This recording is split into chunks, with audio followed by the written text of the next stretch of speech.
El municipi de Rafelguaraf liderarà un projecte europeu de municipalisme en zones rurals. I nosaltres volem saber més sobre aquest projecte, què significa per al poble poder liderar-lo. I per això estem amb l'alcaldessa de la localitat, amb Rafaela Aliaga. Què tal? Molt bon dia, Rafaela. Bon dia. Com he dit, una molt bona notícia per al municipi que liderarà este projecte. En què consisteix exactament? Sí, és una notícia que es va alegrar molt quan van rebre la subvenció. És un projecte que és de gestió directa de la Comissió Europea, financiat al 100%, en 148.000 euros, i és un projecte que està dins del programa Ciutadans, Igualtat, Drets i Valors, per a donar a conèixer l'euromunicipalisme en les zones rurals de la Unió Europea. Este és un projecte on estarem Rafelguaraf i 100 municipis més, o ciutats, o partners de la Unió Europea. L'objectiu d'aquest projecte és involucrar els joves membres de les diferents associacions culturals i esportives per a donar a conèixer les costums i tradicions del món rural de la Unió Europea.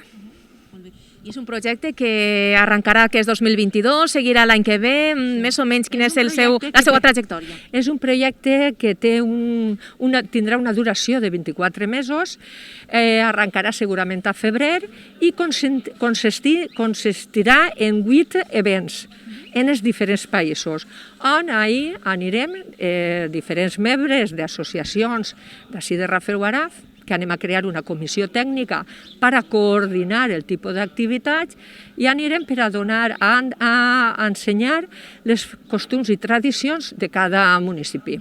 Molt bé. I aquests altres municipis, poblacions d'altres països, ja se saben quins són, també? Sí, són 7.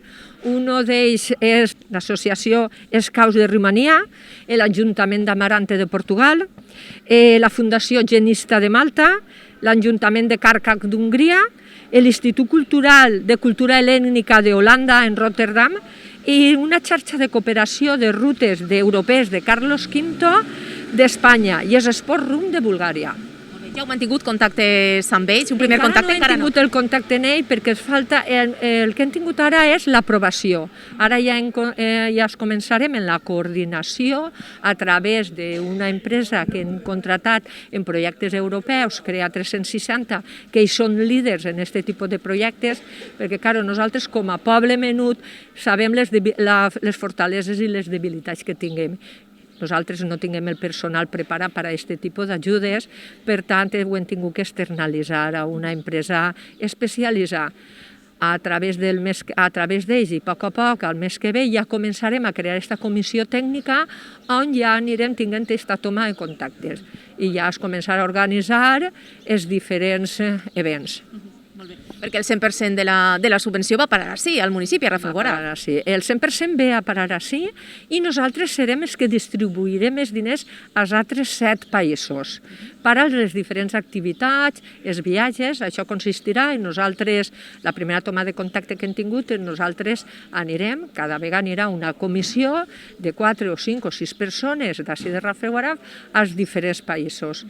I segurament com a colofon vindran tots els altres països ací a Rafelguaraf.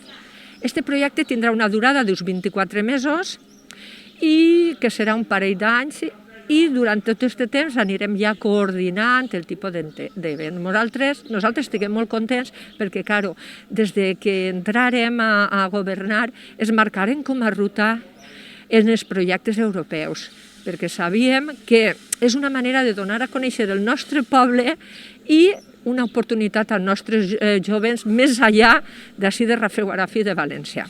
Ens quedem en aquest missatge. Moltíssimes gràcies, alcaldessa, per atendre'ns i enhorabona també per la part que li toca al municipi. Moltes gràcies a vosaltres. Nosaltres des de Ribera Televisió estarem molt pendents de les novetats que ens puga aportar aquest projecte de municipalisme en les zones rurals que encapçala el municipi de Rafelguaraf.